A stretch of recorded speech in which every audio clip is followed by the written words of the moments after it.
आज हम बात करेंगे एक ऐसी बीमारी के बारे में जिसे साइलेंट किलर भी कहा जाता है।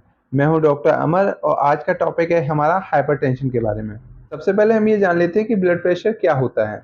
ब्लड प्रेशर मीन्स जो आर्टरीज यानी धमनियों के अंदर जो ब्लड हमारा बह रहा है, उस ब्लड के बहने की वजह से जो वॉल्स होती हैं धमनियों की, उस पे एक दबाव बनता है। इसी दबाव को ब्लड प्रेशर कहा जाता है।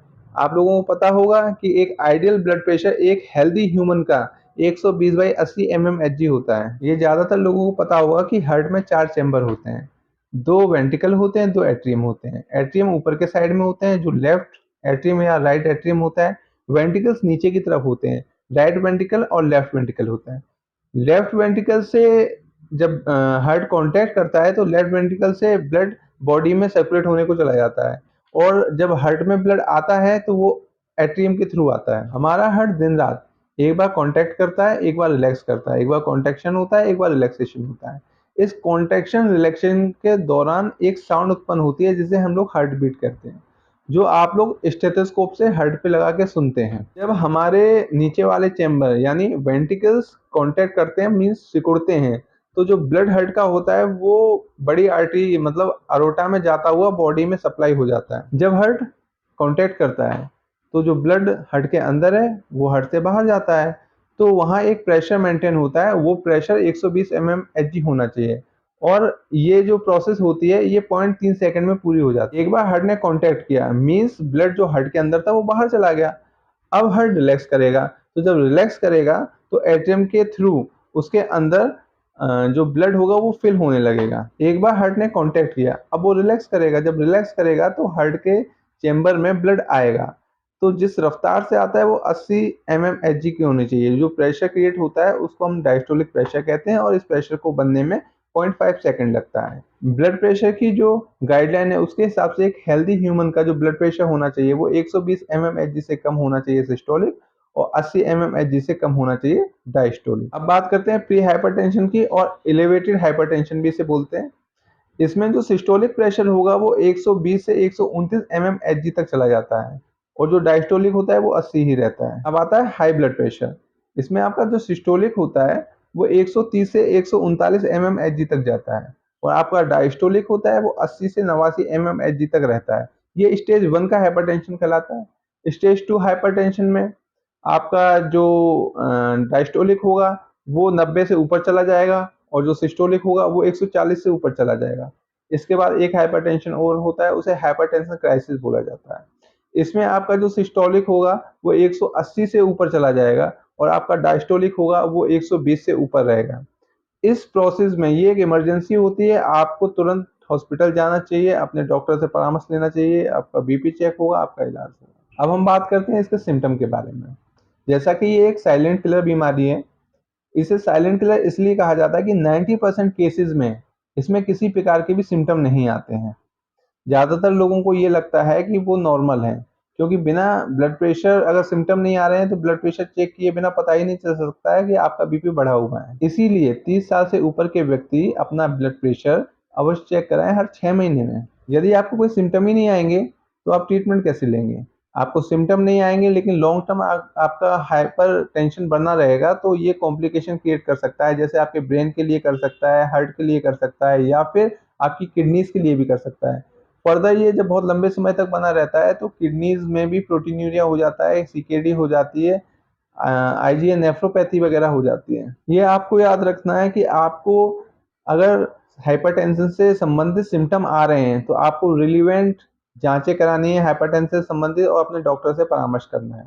हाइपरटेंशन एक बेनाइन कंडीशन है जो ज्यादातर केसेस में ट्रीटमेंट लेने पे सही हो जाती है। अब बात करते हैं इसके सिम्टम के बारे में। पहले नंबर पे हेडेक होगा। हेडेक आपको माइल्ड से मॉडरेट होगा। दूसरे नंबर पे आपका जो विजन है वो धुंधला हो जाएगा। तीसरे नंबर पे आपको चक्कर आ सकते हैं। सुबह के टाइम पे चक्कर आ सकता है, या शाम के टाइम पे बहुत ज़्यादा चक्कर आ सकता है। आपको स्वेटिंग हो सकती है बहुत ज़्यादा, आपके शरीर में बहुत थकान हो सकती है, और जो सबसे इम्पोर्टेंट पॉइंट है, आपको चेस्ट पेन हो सकता है। आपका जो चेस्ट पेन होगा वो आपके लेफ्ट आर्म की तरफ रेडिएट कर सकता है, वो एपिगैस्ट्रियम रीजन की तरह रेडिएट कर सकता है, या फिर वो आपके बैक में भी जा सकता है, या कभी कभी वो जॉ की तरफ भी जाता है। अगर आपको चेस्ट पेन हो रहा है तो अर्जेंटली आपको आपके डॉक्टर के पास जाना चाहिए, अपनी जांचें करानी चाहिए और डॉक्टर से परामर्श लेना चाहिए। कुछ लोगों में नेजल ब्लीडिंग होने लगती है हाइपरटेंशन की वजह से, ये भी एक इमरजेंसी है।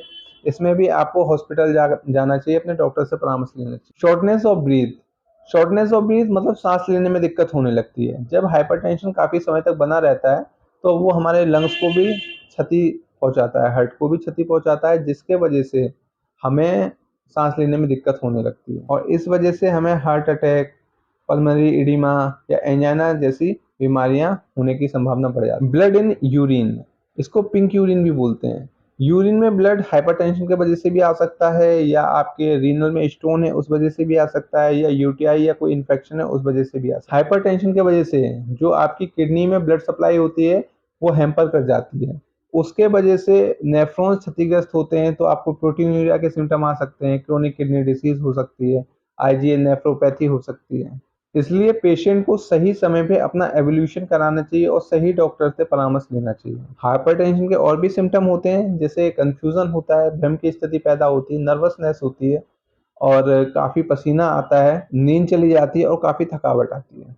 अब बात करते हैं क्या कारण है कि हमको हाइपरटेंशन होता है। ज़्यादातर केसेस में, अप्रॉक्सीमेट 90% केसेस में कोई कॉज नहीं है हाइपरटेंशन का।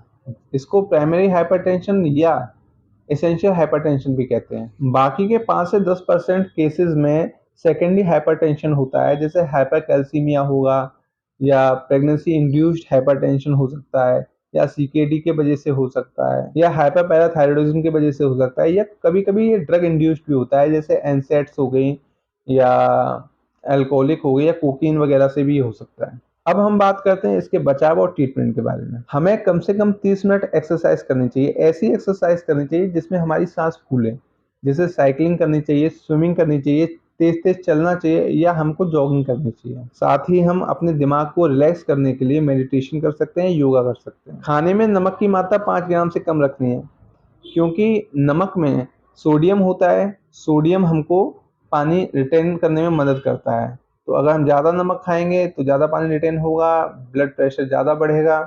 इसलिए नमक का उपयोग कम से कम करें। अपनी ओबेसिटी को कम करना है। ओबेसिटी कम कैसे होगा? एक्सरसाइज करनी पड़ेगी और ऑयली फूड जैसे पूड़ी, पकौड़ा, समोसा, पराठा, इन सब पे कंट्रोल करना पड़ेगा। या बाहर की चीज़ें हैं जैसे फास्ट फूड है, पिज्ज़ा है, बर्गर है, चाउमीन है, इस तरीके की चीज़ों से हमें परहेज करना पड़ेगा। या तो बहुत ही कम खाएं या ना खाएं। सैचुरेटेड फूड की मात्रा में हमें कमी करनी पड़ेगी। जो फूड हमें एनिमल से मिलता है, जैसे चिकन हो गया, एग हो गया, और हमको अपने प्लांट रिसोर्सेज पे डिपेंडेंसी बढ़ानी चाहिए। हमें प्लांट फूड ज़्यादा खाना चाहिए। इसके अलावा मेडिकेशन में ACE inhibitor, ARB, calcium channel blocker, diuretics, ये मेडिसिन आती हैं। लेकिन ये मेडिकेशन आपको अपने डॉक्टर से परामर्श करने के बाद ही लेनी है, क्योंकि हर बीमारी के अकॉर्डिंग उसकी मेडिकेशन होगी। इसके कॉम्प्लिकेशन में कुछ मेडिकेशन अलग होगी, नॉर्मल हाइपरटेंशन में मेडिकेशन अलग होगी। तो आशा करता हूँ ये वीडियो आपके लिए इंफॉर्मेटिव होगा। स्वस्थ रहें, खुश रहें। Thank you.